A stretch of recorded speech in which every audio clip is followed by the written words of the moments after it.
दोस्तों, आज हम लोग स्टार्ट करने वाले हैं अनुप्रयुक्त भौतिकी पार्ट 2 का चैप्टर नंबर 2 मापन में त्रुटियां। आप देख रहे हैं कि मापन में त्रुटियां आपको पढ़ना है, एरर्स इन मेजरमेंट।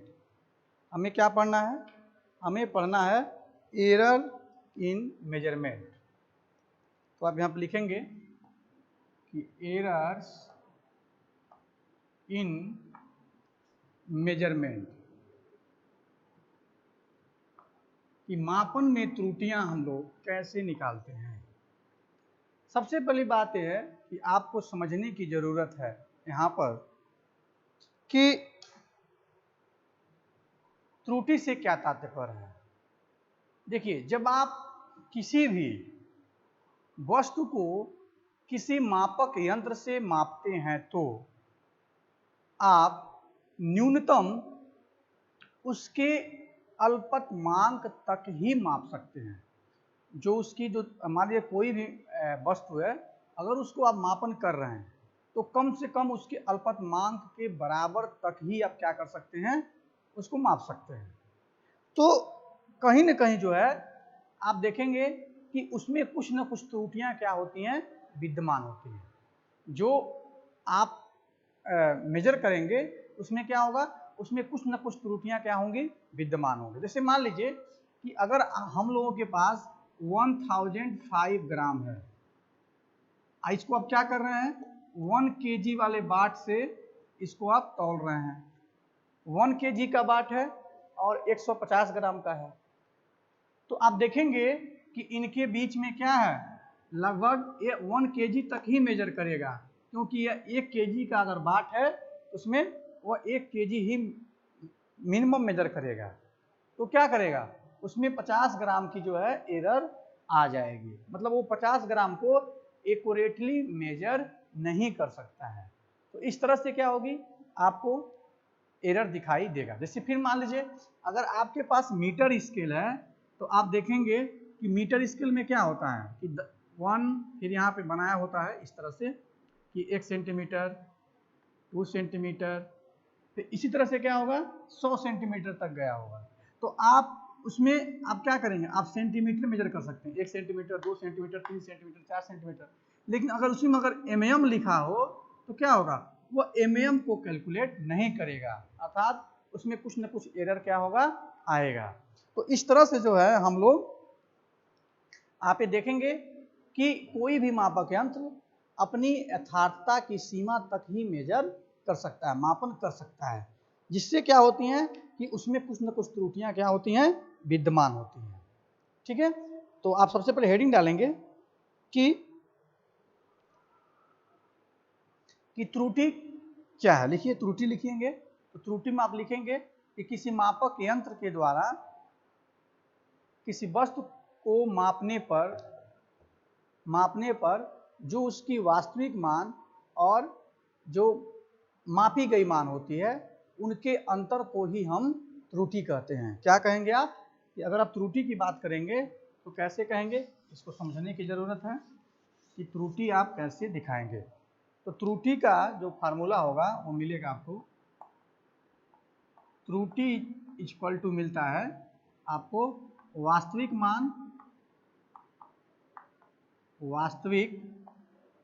मान और जो मापी गई मान है, मापी गई मान के बीच में जो डिफरेंस मिलता है उसी डिफरेंस को हम क्या बोलते हैं, उसी डिफरेंस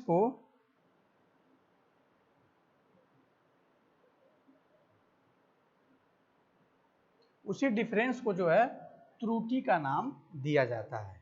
ठीक है, तो आप लोगों से त्रुटि किसे कहते हैं। अब हम लोग पढ़ेंगे कि कुछ ऐसे पॉइंट हैं जिसको हमें क्या करना है, यहाँ पे नोट समझ लेना जरूरी है। वो पहला क्या है, अल्पतमांक। आप पढ़ेंगे तो आपको मिलेगा अल्पतमांक।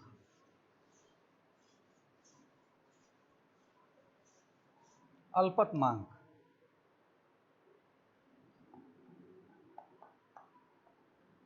अल्पतमांक किसे कहते हैं, कुछ ऐसे पॉइंट हैं जिसको हमें क्या करना है, नोट करना है।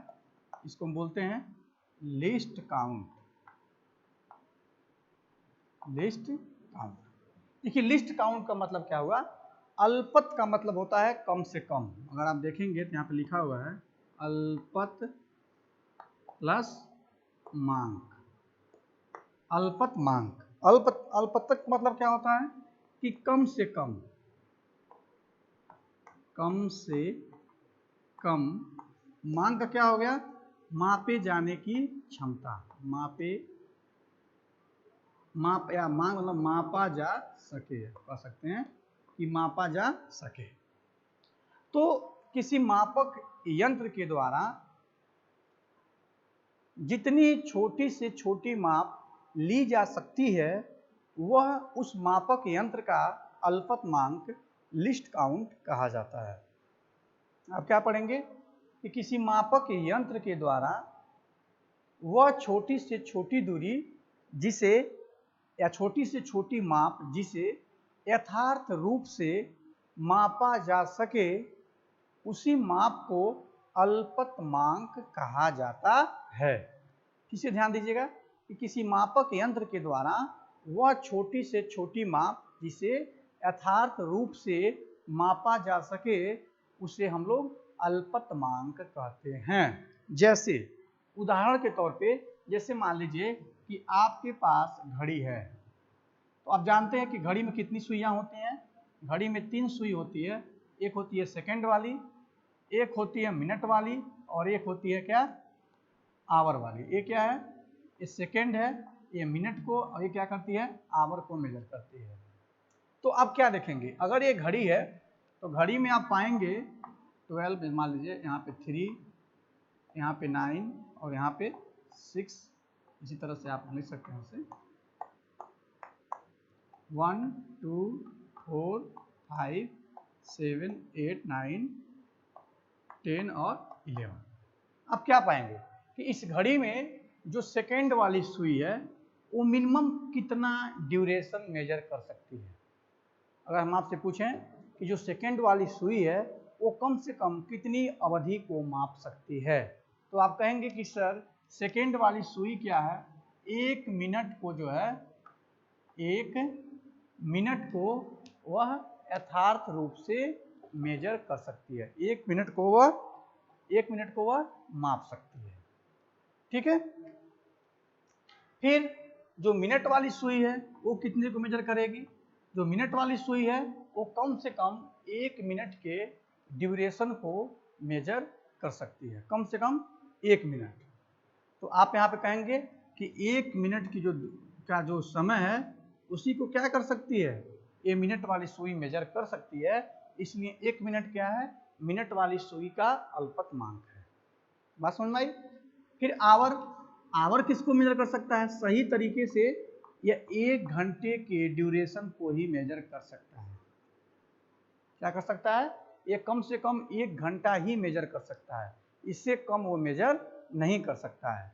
तो घंटे वाली सुई, क्योंकि देखिए अगर मान लीजिए कि ये आपकी घड़ी है, सपोज कर लीजिए कि एक घड़ी का ऐसे बनाया गया, ये घंटे वाली सुई है, यहाँ पे मान लीजिए क्या है, 3 है, यहाँ पे क्या है, 4 है। तो मान लीजिए अगर घड़ी की जो घंटे वाली सुई है अगर इस डायरेक्शन में है बिल्कुल, तो आप क्या कहेंगे कि घड़ी में 3 बज रहा है। लेकिन अगर आप अगर यही सुई अगर यहाँ पे हो, अगर ये सुई अगर यहाँ पे हो तो क्या होगा, अगर ये सुई यहाँ पे हो तो आप मेजर क्या करेंगे, आप देखेंगे कि एक क्विक एक्यूरेटली आप नहीं कह सकते हैं कि वो 3:30 हो रहा है कि 3:35 हो रहा है। वो एक्यूरेटली आप तभी कह पाएंगे जब ये सुई जो है कहाँ पहुंचेगी, जब ये सुई अगर इधर 4 के पास पहुंचेगी तभी आप कह सकते हैं कि इसमें इसका ड्यूरेशन कितना हुआ, या 1 घंटे का ड्यूरेशन हुआ। आप यहाँ देखेंगे क्या हुआ कि 1 घंटे का ड्यूरेशन जो है ये मिला। बात सुन में आई। आप कहेंगे कि हाँ 1 घंटा क्या हो गया आपको मिला। तो ये मिनिमम जो है 1 घंटे के जो ड्यूरेशन है वह 1 आवर के ड्यूरेशन को ही मेजर कर सकता है, इसलिए घंटे वाले सुई का क्या हुआ, घंटे वाले सुई का अल्पतमांक कितना होता है, 1 घंटा होता है। मिनट वाले का कितना होता है, 1 मिनट होता है, और सेकंड वाले का 1 सेकंड होता है। ठीक है, इसी तरह से मान लीजिए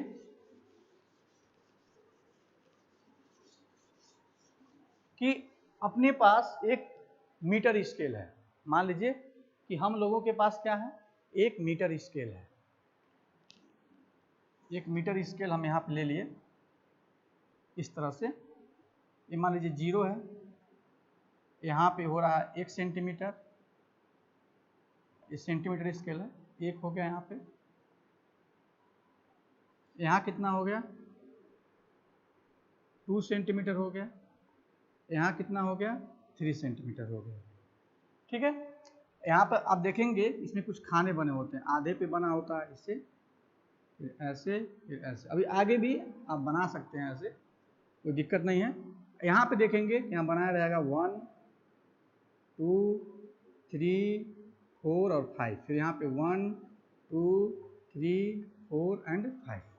यहाँ पे देखेंगे तो 1 2 3 4 एंड 5, 1 2 1 2 3 4 5 6 7 8 9 10। इसमें छोटे छोटे खानों में कुछ लिखे रहते हैं, जैसे यहाँ पे 1 2 3 4 5 1 6 7 8 9, फिर 1 2 3 4 5 7 8 9। ये क्या है, ये सेंटीमीटर का स्केल है, यह सेंटीमीटर स्केल है जो आप अपने बैग में रखे होंगे और आप अपनी कॉपी पे मेजर करने के लिए यूज करते हैं, उसमें बोलते हैं सेंटीमीटर स्केल। अब हमको जरा ये बताइए कि आप इस सेंटीमीटर स्केल से कम कितना मेजर कर सकते हैं। जो ये सेंटीमीटर स्केल है इसके द्वारा आप कम से कम कितना माप सकते हैं, कम से कम कितना मेजर कर सकते हैं। ठीक है, कम से कम कितना मेजर आप कर सकते हैं, ये आपको यहाँ पर दिखाना है। तो आप देखेंगे कि आप कहेंगे कि सर ये तो सेंटीमीटर लिखा हुआ है, यहाँ से लेकर के यहाँ तक कितना है, 1 सेंटीमीटर है, तो कम से कम हम इतनी दूरी, जो आप देख रहे हैं दूरी जो है यहाँ पे छोटा सा, ये आप इतनी दूरी मेजर कर सकते हैं। वो कितने के बराबर है, वो बराबर है 0.1 सेंटीमीटर के। किसके बराबर है, 0.1 सेंटीमीटर के बराबर है। तो क्योंकि यहाँ से यहाँ तक क्या है, एक है 1 सेंटीमीटर है, इसको 10 भागों में बांटा गया है, 1 2 3 4 5 6 7 8 9 10। तो एक खाना किसको मेजर करेगा, एक खाना मेजर करेगा 1/10 को। कितने मेजर करेगा, 1/10 को। इसका मतलब क्या हो गया, 0.1 सेंटीमीटर। ये 0.1 सेंटीमीटर को मेजर कर सकता है। ठीक है, बात समझ में आई। तो इसका कितना होगा, इसका जो है आपका अल्पतमांक कितना मिला, 0.1 सेंटीमीटर मिला है। बात समझ में आ गई होगी कि इससे हम क्या कर सकते हैं, 0.1 सेंटीमीटर मेजर कर सकते हैं। इसलिए क्या हुआ, इस मीटर स्केल का अल्पतमांक कितना हो गया, 0.1 सेंटीमीटर हो गया। तो इस तरह से हम लोगों ने क्या देखे, हम लोगों ने देखा कि अल्पतमांक क्या होता है और कैसे जो है उसको हम लोगों ने समझा, उदाहरण सहित समझा। तो आपको मैं आशा करता हूं कि आपको ये बात समझ में जरूर आई होगी। अगर बात समझ में आई है तो प्लीज़ आप चैनल को सब्सक्राइब करिएगा, लाइक करिएगा और शेयर करिएगा। ओके, चलिए हम आगे बढ़ते हैं। आगे लिखा है कि ये तो क्या था, ये अल्पतमांक था, मापक यंत्रों का अल्पतमांक। मापक यंत्रों का अल्पतमांक। अब हमको देखना है मापक यंत्रों की यथार्थता। मापक यंत्रों की यथार्थता। मापक यंत्रों की यथार्थता क्या होगी, ये अब हमको पढ़ना है। देखिए, यथार्थता मतलब ये होता है कि सही रूप में या सही तरीके से। मापक यंत्र यथार्थता मतलब क्या होता है कि सही तरीके से या बिल्कुल एग्जैक्टली कैलकुलेट। तो आप यथार्थता मतलब ये हो गया, तो आप कैसे कहेंगे मापक यंत्रों की यथार्थता क्या मतलब होता है कि आप लिखेंगे कि वह निश्चित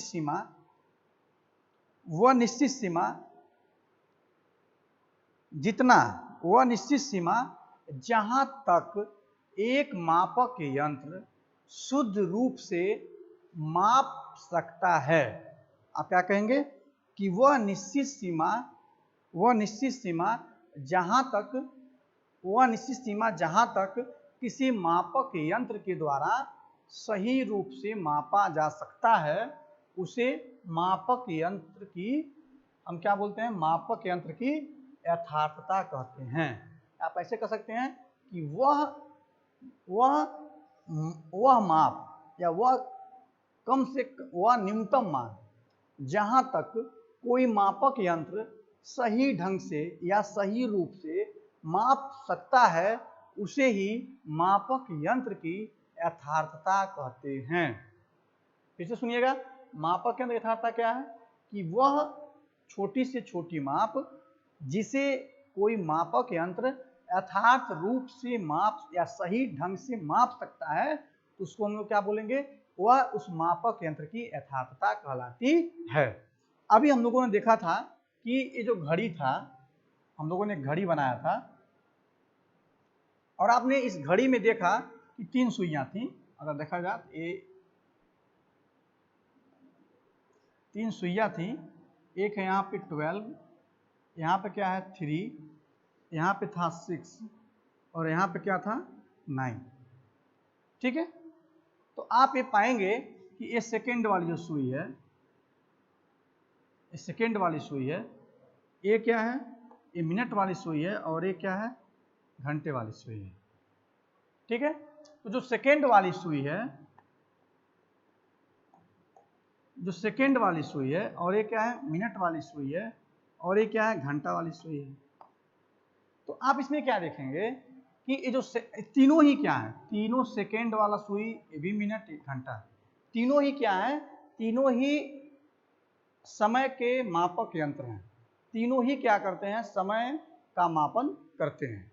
लेकिन जो सेकेंड वाली सुई है उससे हम क्या कर सकते हैं, कम से कम 1 सेकेंड मेजर कर सकते हैं, मिनट वाले का 1 मिनट कर सकते हैं, और जो घंटे वाली सुई है इससे क्या कर सकते हैं, 1 आवर कैलकुलेट कर सकते हैं।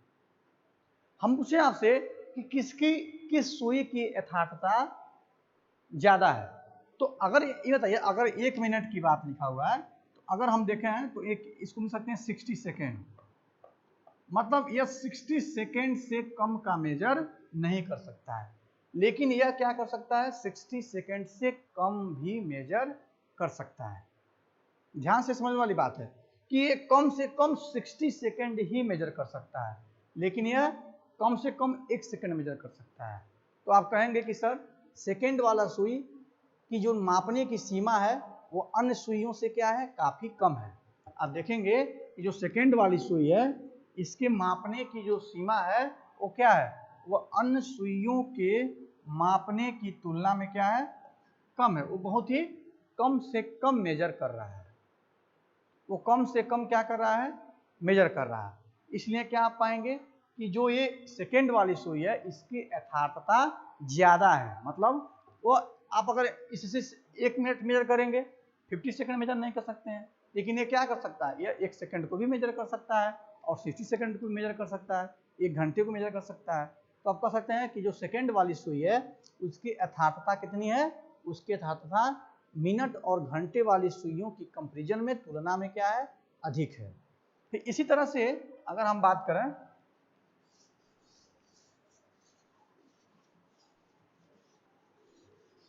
अगर आप इसी तरह से देखेंगे कि मान लीजिए हमारे पास लंबाई के 2 पैमाने हैं। एक आप ले लीजिए मीटर स्केल,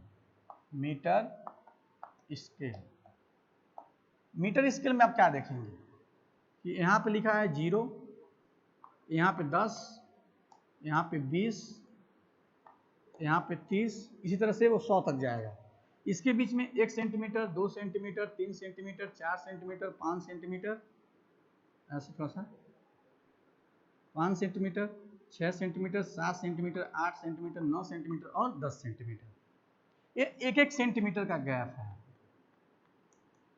यहीं पर अगर हम सेंटीमीटर स्केल ले लें, अगर हम क्या ले लें, सेंटीमीटर स्केल ले लेते हैं, तो क्या मिलेगा, आप ये पाएंगे कि ये 0 है, यहाँ पर मान लीजिए 1 सेंटीमीटर लिखा है, तो खाने में क्या मिलेगा, 1 2 3 4 5, 1 2 3 4 5, मतलब ये सभी क्या है, ये थोड़ा सा अब फिगर में ये इतने के बराबर ही 1 सेंटीमीटर होता है, लेकिन अब हमको फिगर थोड़ा बड़ा बनाना पड़ा है समझाने के लिए।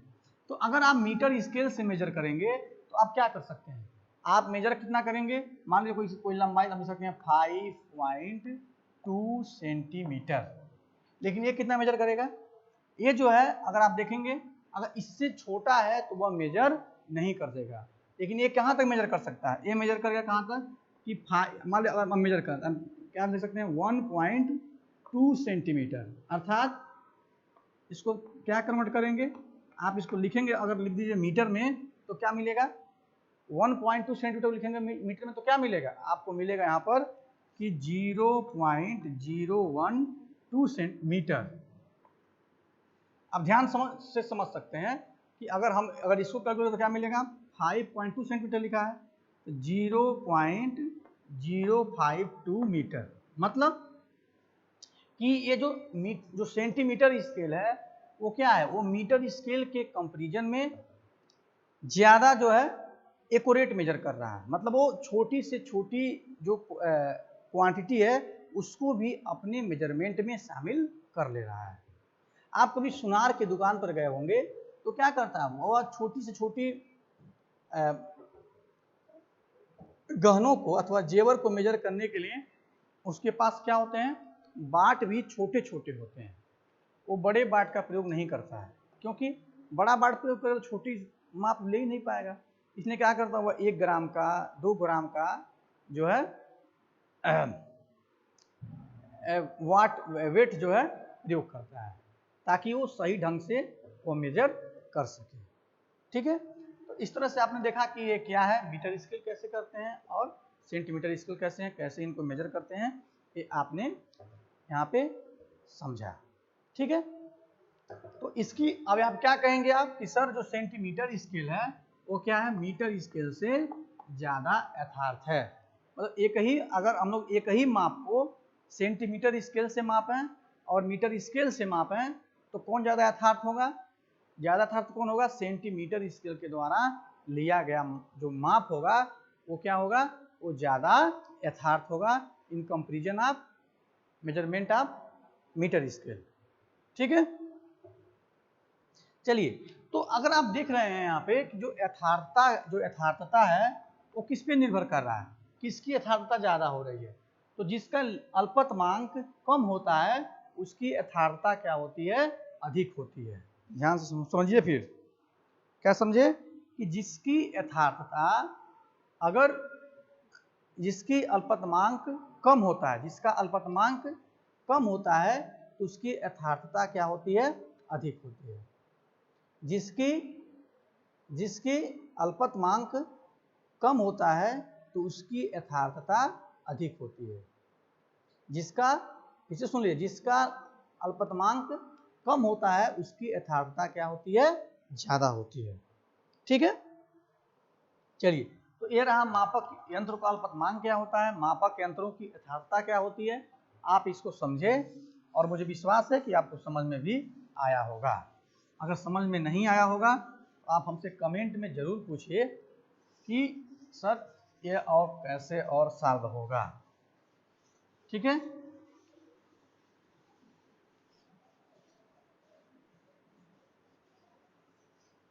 तो आइए हम देखते हैं अब आगे कि त्रुटियों के प्रकार, हेडिंग डालेंगे हम लोग कि त्रुटियों के प्रकार,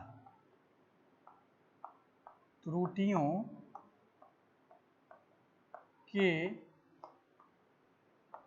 प्रकार, इसको हम क्या बोलते हैं,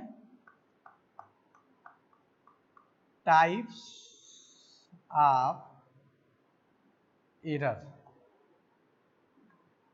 टाइप्स ऑफ एरर, त्रुटियों के प्रकार कि कितने टाइप्स के त्रुटियां होती हैं। तो हम लोग टाइप्स ऑफ बात करेंगे तो आपको मिलेगा कि त्रुटियां जो हैं वो 2 टाइप्स की होती हैं। क्या होती हैं, त्रुटियां जो हैं टू टाइप्स की होती हैं। एक होती है स्थिर त्रुटि, जो त्रुटियां होती हैं ये दो प्रकार की होती हैं। एक होती है, आपको हम लिखते हैं यहाँ पे कि जो त्रुटियां हैं वो दो प्रकार की होती है।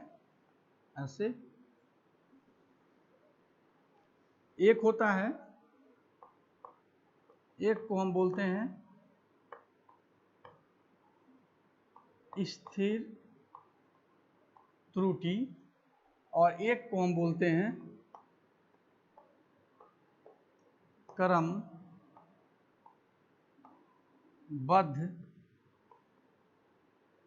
त्रुटि। दो तरह की त्रुटियां हो गई, एक को हम बोलते हैं स्थिर त्रुटि और एक को हम बोलते हैं क्रमबद्ध त्रुटि। ठीक है। अब जो क्रमबद्ध त्रुटि है ये भी कई तरह की होती है, ये 4 टाइप की होते हैं। अब इसको लिख लीजिए, जो क्रमबद्ध त्रुटि है ये 4 टाइप्स के हैं। पहले को हम बोलते हैं क्या, पहले को हम नाम देते हैं यंत्र के कारण त्रुटि। यंत्र के कारण त्रुटि, यंत्र के कारण त्रुटि। दूसरा क्या है, ये पहले नंबर पे मिला। फिर नंबर 2 पे आपको मिलेगा, नंबर 2 लिखा हुआ है कि व्यक्तिगत त्रुटि। नंबर 2 है व्यक्तिगत त्रुटि। नंबर 3 क्या है, नंबर 3 है बाह्य कारणों से होने वाली त्रुटियां। बाह्य कारणों से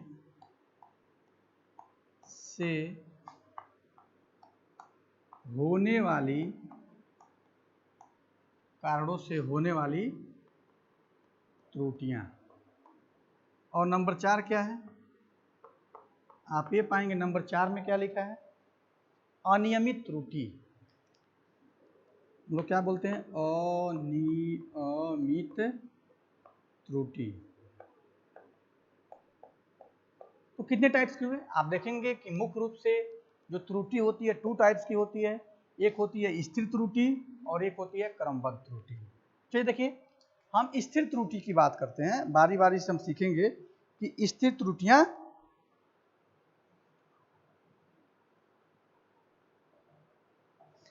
देखिए स्थिर त्रुटि क्या होती है, इसको हम बोलते हैं इंग्लिश में कांस्टेंट एरर। इसका नाम है कांस्टेंट एरर। सपोज कर लीजिए कि आप एक दुकानदार से सामान लेने गए, आपने एक दुकानदार से सामान खरीदा।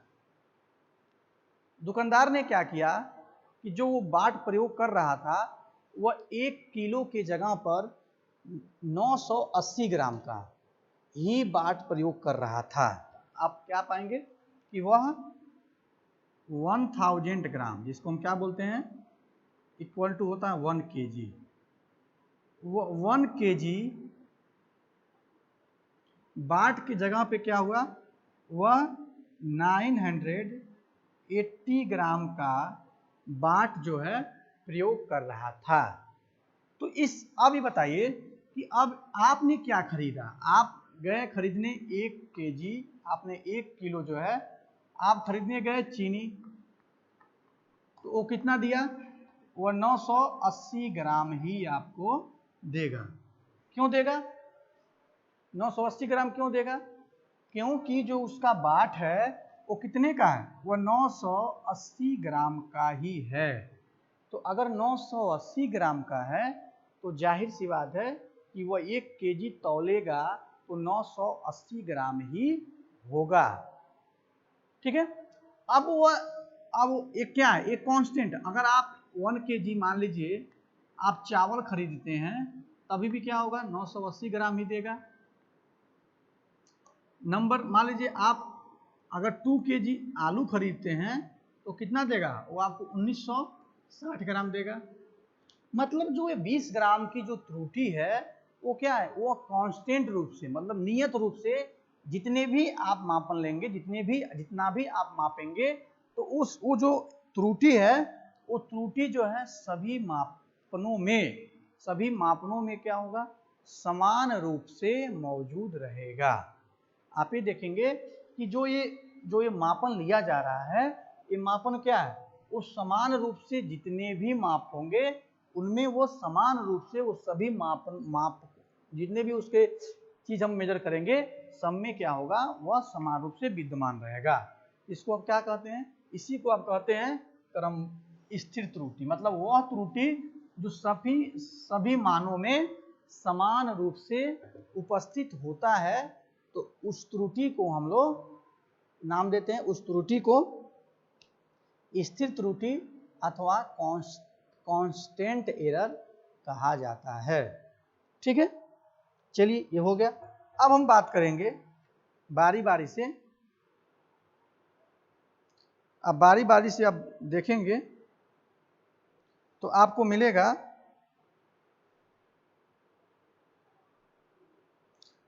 आप पाएंगे कि कैसे हम लोग करते हैं।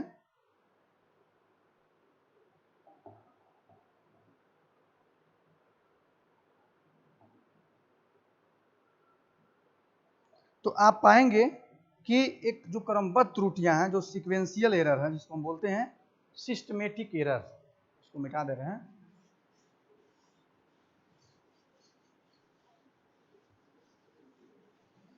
आपको यहां मिलेगा कि सिस्टमेटिक एरर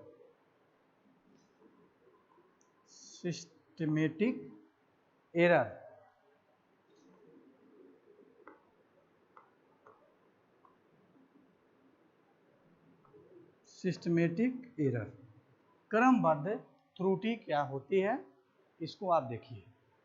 क्रमबद्ध का मतलब क्या होता है,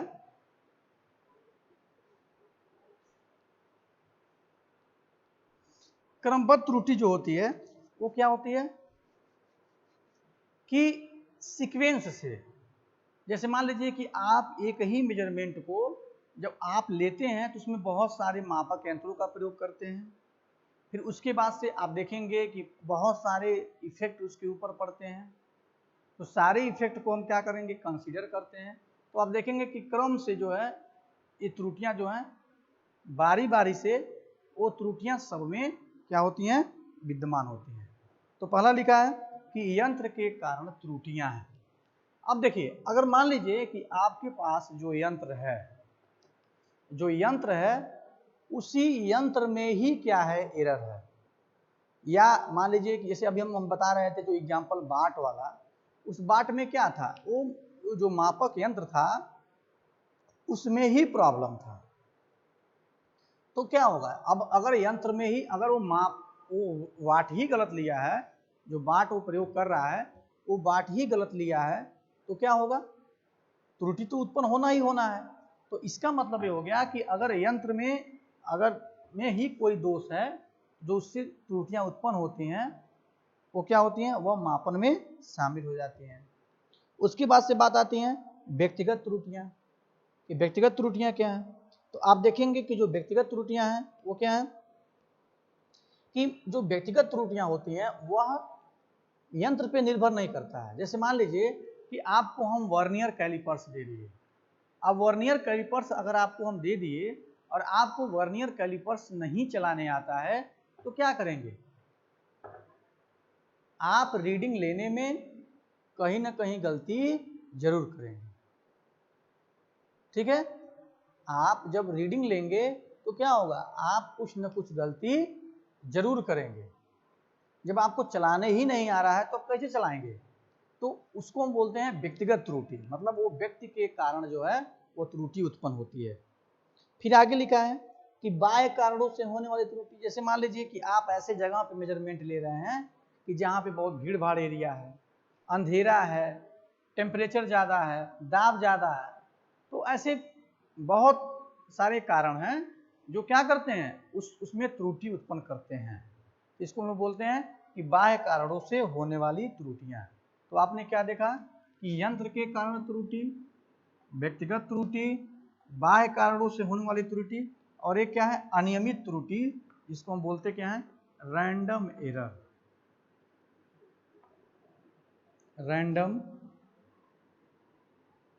रैंडम एरर, अनियमित त्रुटि। ठीक है, देखिए अनियमित त्रुटि क्या होता है। जैसे मान लीजिए कि कोई मापक यंत्र है, अब उसी मापक यंत्रों के द्वारा आप भिन्न भिन्न माप लिए, तो आप देखेंगे कि जो अनेक जो आप भिन्न भिन्न माप लिए हैं उन सब में जो है अनेक अलग अलग प्रकार की जो त्रुटियां क्या हैं, शामिल हैं। जैसे मान लीजिए आप माप एक ही माप ले रहे हैं, तो आप देखेंगे किसी में 0.1 mm का त्रुटि है, किसी में 0.2 mm का त्रुटि है, किसी में त्रुटि 0.01 mm का है। तो इस तरह से आप देखेंगे कि जो त्रुटियां हैं वो क्या है, वो सब में अलग अलग प्रकार की त्रुटियां क्या हैं, उसमें विद्यमान है। तो आप करते क्या हैं, जो रैंडम एरर होता है तो आप सभी त्रुटियों को कैलकुलेट कर लेते हैं और ऐड करके, जैसे मान लीजिए, तो आप इसको जल्दी समझ सकते हैं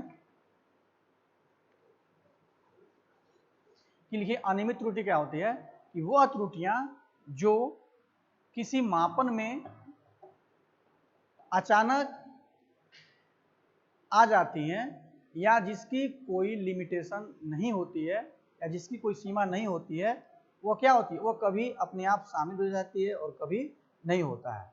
लेकिन उस त्रुटि के प्रेजेंट होने का आभास जो है, जो प्रेक्षण करता है या जो मापन कर रहा है उसको नहीं होता है।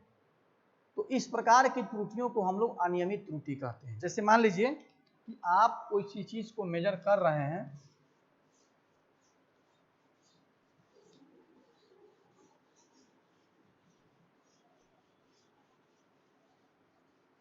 जैसे मान लीजिए कि आप अगर मेजर कर रहे हैं तो आप क्या पाएंगे। जैसे मान लीजिए आप मेजर कर रहे हैं, आपने 4 माप लिया, एक में A1 उत्पन्न हो गया, एक में A2, एक में A3, एक आप लंबाई ही मेजर कर रहे थे। मान लीजिए आप लंबाई मेजर कर रहे थे, तो पहले में A1 त्रुटि, दूसरे में A2 त्रुटि, तीसरे में A3, चौथे में A4 त्रुटि उत्पन्न हुआ। तो अब हम लोग क्या करते हैं, ये सभी रैंडम एरर है, एक किसी में कम और ज़्यादा उत्पन्न होते हैं, सभी रैंडम एरर है। तो रैंडम एरर हम लोग कैसे निकाल, तो इसको हम लोग क्या करते हैं, इनका एवरेज लेते हैं।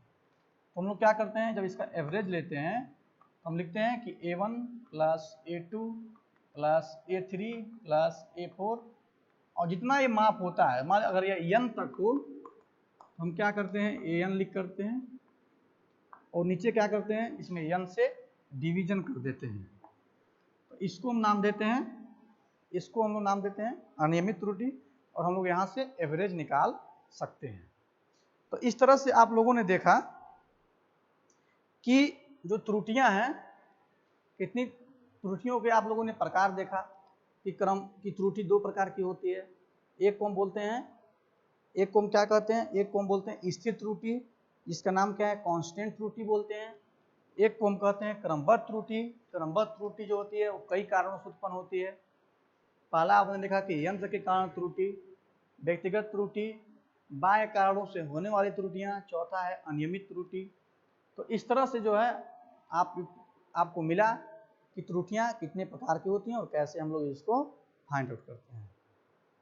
ठीक है, तो ये तो रहा त्रुटि क्या हो गई, अल्पतमांक क्या हो गया, यथार्थता क्या हो गई, और आपको हम आशा करते हैं कि आपको ये समझ में आ रहा होगा कि कैसे हम लोग इसको सॉल्व कर रहे हैं।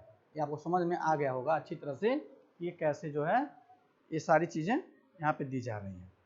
ठीक है, चलिए अब हम आगे देखेंगे। आपको मिलेगा कि अगर हम लोग आंकिक रूप से, जैसे मान लीजिए कि कोई क्वांटिटी है और उसको हम लोग आंकिक रूप से जो है हम ये देखना चाह रहे हैं कि उसको हम लोग कैसे कैलकुलेट करेंगे, जिसको हम लोग कह सकते हैं कि गणितीय रूप में, जिसको हम लोग परिकलन बोलते हैं, कि त्रुटि का परिकलन या कैलकुलेशन ऑफ एरर। ठीक है, त्रुटियों का परिकलन मतलब उसका नाम क्या है, कैलकुलेशन ऑफ एरर।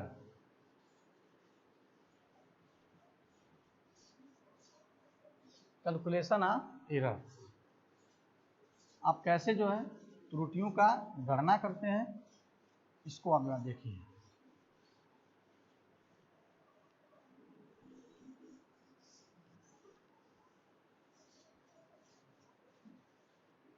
त्रुटियों का परिकलन,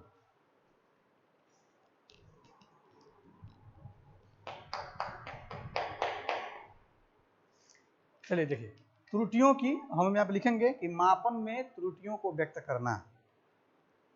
आप यहाँ पे लिखेंगे, नेक्स्ट हेडिंग होगा मापन में त्रुटियों को व्यक्त करना। मापन में त्रुटियों को व्यक्त करना, कि मापन में किसी त्रुटि को कैसे व्यक्त किया जाता है। ठीक है, तो पहला जो होता है यहाँ आप लिख सकते हैं आप कि किसी मापन में, यहाँ आप लिखेंगे कि किसी मापन में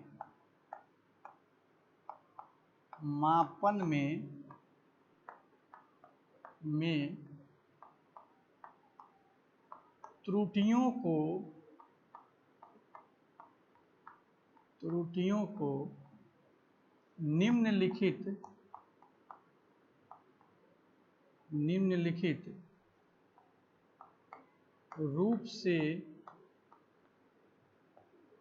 निम्नलिखित रूप से व्यक्त किया जाता है।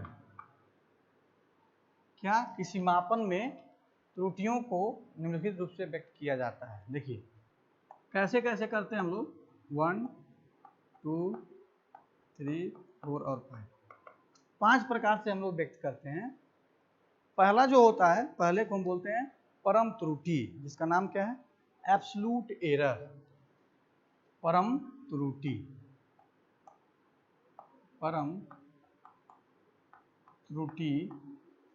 जिसका नाम क्या है?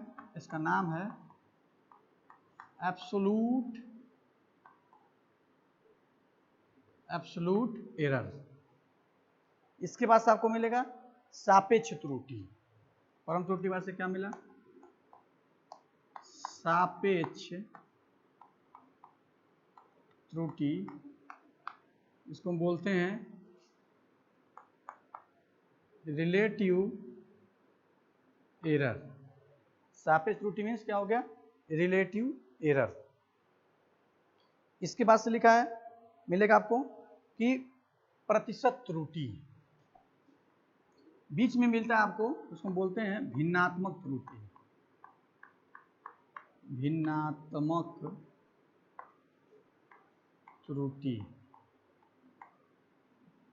त्रुटि को हम बोलेंगे क्या? इसको हम लोग कह सकते हैं कि फ्रैक्शनल एरर। इसका नाम है फ्रैक्शनल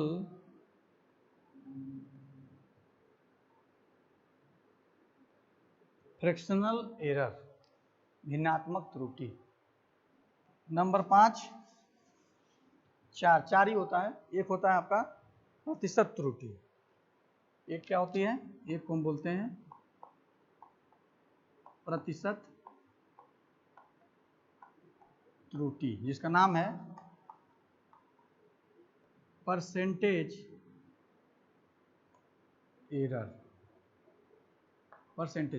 देखिए हम लोग मापन में जो है कि त्रुटियों को हम लोग 4 प्रकार से व्यक्त करते हैं: परम त्रुटि, सापेक्ष त्रुटि, भिन्नात्मक त्रुटि और प्रतिशत त्रुटि। कैसे कैसे हम लोग इसको करेंगे, इसको हम लोग ध्यान से देखेंगे कि परम त्रुटि क्या होती है, सापेक्ष त्रुटि क्या होती है और भिन्नात्मक त्रुटि क्या होती है। इसको हम लोग समझेंगे और यहाँ पे लिखेंगे कैसे इसको हम लोग समझेंगे।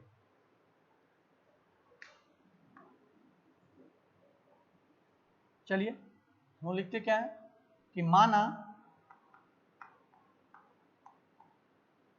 किसी प्रेक्षण में A1 A2 A3 A4 AN, किसी प्रेक्षण में A1 A1 A2 A1 माप लिया गया। क्या किया गया, किसी प्रेक्षण में क्या किया गया कि A1, A2, A3 ये सब क्या किया गया, माप लिया गया।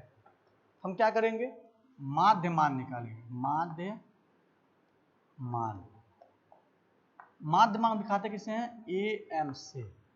AM इक्वल टू क्या मिलेगा आपको, A1 plus A2 plus A3 plus A4 plus AN और बटा क्या मिलेगा हमको, N। देखिए जितनी माप होंगे अगर उन मापों की संख्या से डिवीजन कर देंगे तो आपको माध्यमान निकल जाएगा। अब देखिए जब अगर माध्यमान निकल गया तो आप परम त्रुटि कैसे कैलकुलेट करेंगे, आप इसमें लिखेंगे, तो आप लिखेंगे यहाँ पे परम त्रुटि, हेडिंग डालेंगे परम त्रुटि। परम त्रुटि में आप लिखेंगे कि किसी प्रेक्षण में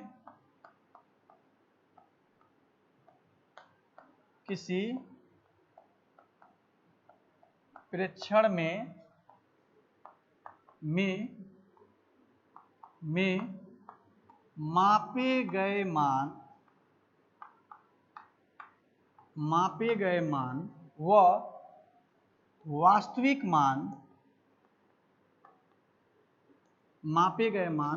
वास्तविक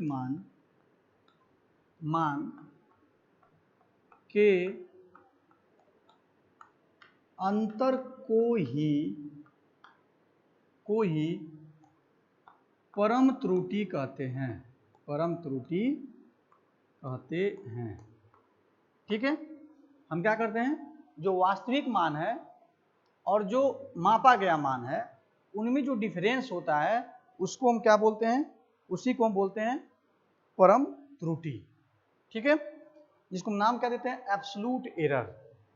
अर्थात क्या मिलेगा, अर्थात हम क्या करते हैं, परम त्रुटि को दिखाते हैं डेल्टा ए से इक्वल टू होता है AM डिफरेंस AI, जहां डेल्टा ए क्या है, ए आपका है परम त्रुटि और AM क्या है, ए आपका है माध्य मान। जिसको अगर देखिए एग्जाम में अगर माध्य मान नहीं दिया है तो आप माध्य मान निकालेंगे, अगर वास्तविक मान दे दिया है तो आप उसको कैलकुलेट नहीं करेंगे। तो यहाँ पे माध्य मान या इसको हम लोग वास्तविक मान कहते हैं, माध्य मान या वास्तविक मान, ठीक है। अब और AI क्या है, AI जो है यह मापा गया क्या है, मान, ठीक, जिसको बोलते हैं मेजर्ड वैल्यू। ये मेजर्ड वैल्यू है, मापा गया मान है। चलिए ये तो हो गया, परम त्रुटि निकल गया। इसके बाद से क्या निकलेगा, सापेक्ष त्रुटि। पहला आप लोगों ने कैलकुलेट कर लिया, अब क्या कैलकुलेट करना है, अब कैलकुलेट करना है आपको क्या,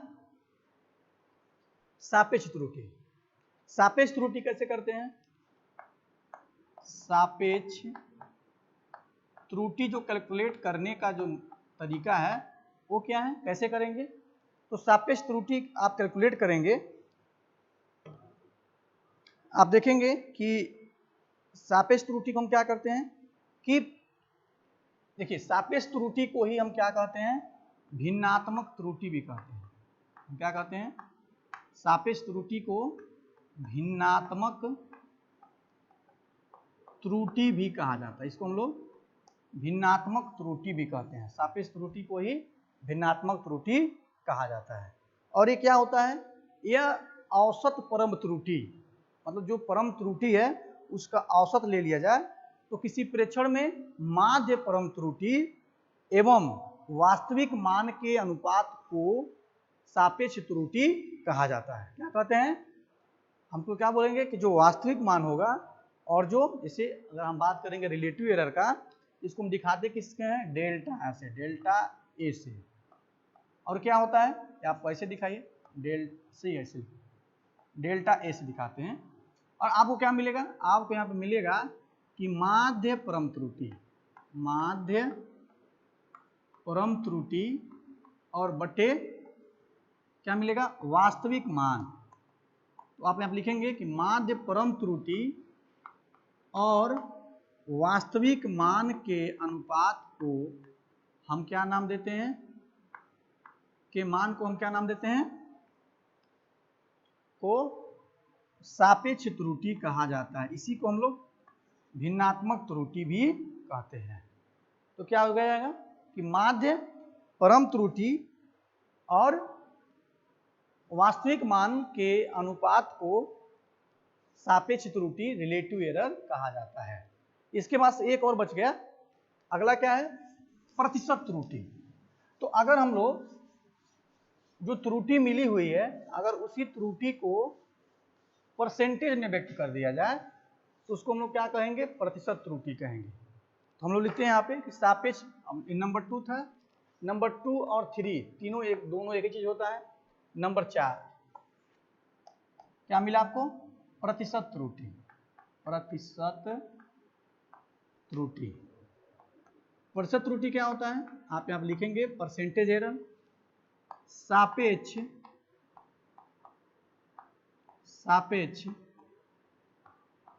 त्रुटि के, सापेक्ष त्रुटि के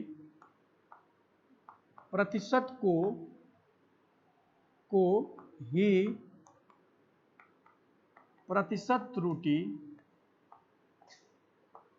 प्रतिशत त्रुटि कहा जाता है। हम क्या कहते हैं कि सापेक्ष त्रुटि के प्रतिशत को ही प्रतिशत त्रुटि कहा जाता है। तो अब लिखेंगे यहाँ पे, तो ये भिन्नात्मक के रूप में लिखा ही है, तो आपको मिलेगा कि प्रतिशत त्रुटि इज इक्वल टू, बस यहाँ पे क्या करना है आपको, ये भिन्न में लिखा ही है, इसमें 100 से गुणा कर दीजिए, तो ये क्या हो जाएगा, ये प्रतिशत त्रुटि में कन्वर्ट हो जाएगा। तो इस तरह से आपने त्रुटि देखा, त्रुटियों के प्रकार देखा, त्रुटियों को कैसे व्यक्त करते हैं इसको देखा। अब हम लोग आगे देखने वाले हैं कि इसका एक एग्जाम्पल, क्योंकि जब तक आप अगर एग्जाम्पल नहीं लगाएंगे तो क्या होगा, ये आपको सही से समझ में नहीं आएगा। ठीक है, लेकिन एग्जाम्पल हम देखेंगे नेक्स्ट वीडियो में, नेक्स्ट लेक्चर में। तब तक के लिए धन्यवाद।